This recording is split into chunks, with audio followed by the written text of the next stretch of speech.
What's up, XFL Nation? Let's get right into it. Will the XFL USFL merger include a new league name? We have been breaking all sorts of stories when it comes to this, so stay tuned to XFL News Hub. So in the world of sports, name carries weight.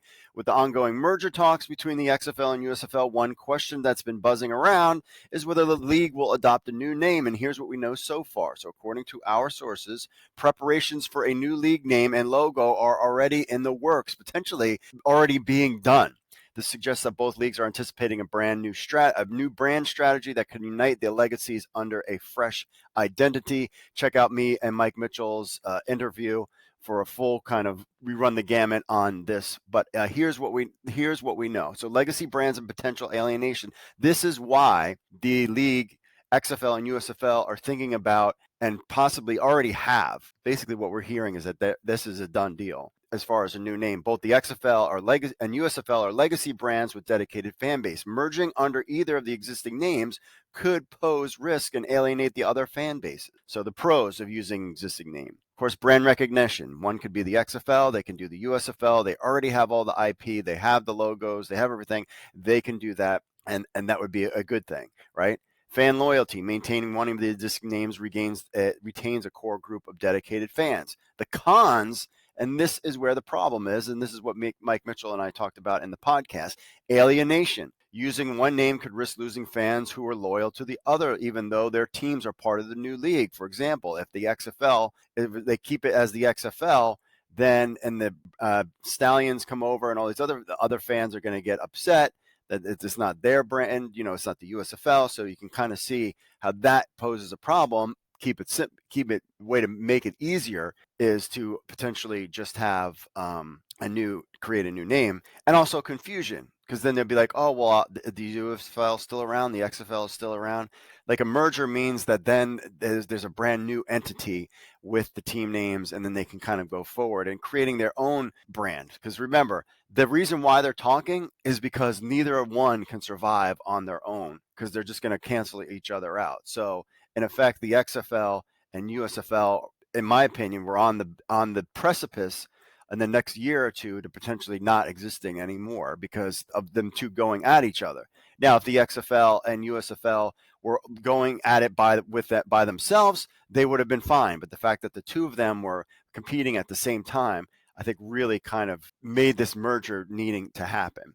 So some signs that we saw that there might be something going on. Well, the merchandise has been heavily discounted on both sides. Both leagues have been discounting their merchandise over the last 2 months, which would kind of fit that July timeframe potentially after the USFL season that they've been talking. So now all of a sudden you're getting everybody's putting stuff on sale. There's XFL shirts and there's XFL team shirts and USFL team shirts. But the problem is, I'm looking at like some of this, like this hat would be fine. There's no need to discount this hat.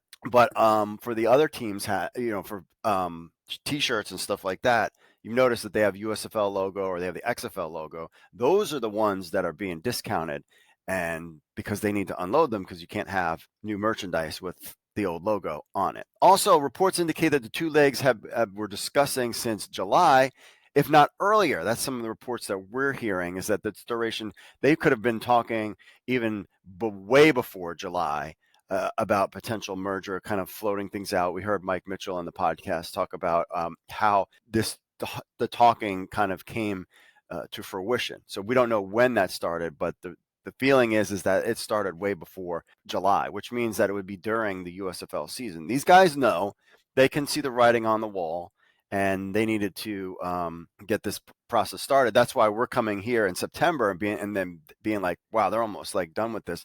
We could have an announcement any day now.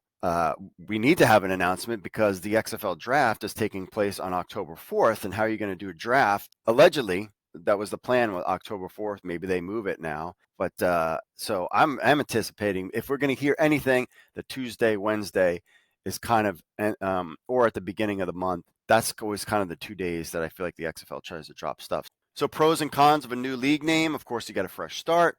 They can do all sorts of marketing. And of course, then it would also unify the fan base, because now it would draw both fans bases together under one umbrella. That makes sense. But there's cons. Building a brand from scratch requires branding and marketing strategy, and of course logo design and websites and changing all the social media stuff. You kind of lose fan recognition because they already know, people know the XFL brand, they know the USFL brand, and it's this new one that could kind of potentially be a con. Spending money, part of this whole, the biggest 80% of this thing is money.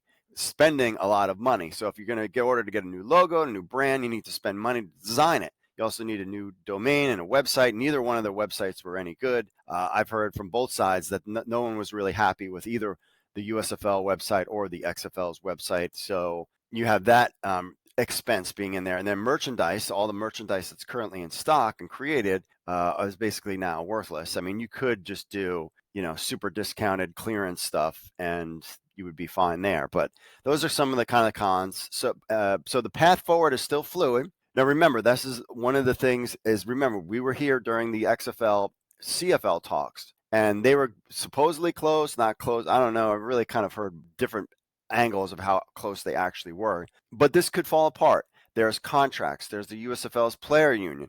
Also, you have government approval is on the table as well. So it's seeming like this is more likely compared to when we went through the whole process with the XFL and CFL, but it still could drop because of these things like contracts, players union, government approval. Why do you need government approval? Because a lot of people could be losing their jobs. And that's why it kind of comes there's all this kind of legal stuff going on right now. So stay tuned, the XFL News Hub, as we are breaking all sorts of news stories when it comes to this. We expect an announcement soon because of the draft coming and timelines. But right now what we're hearing is that business as usual for both sides. Everybody's doing what their off-season plans are. And until there's final word, it's business as usual for both leagues. So we'll stay tuned to the XFL News Hub. Make sure you like and subscribe, and we'll see you next time.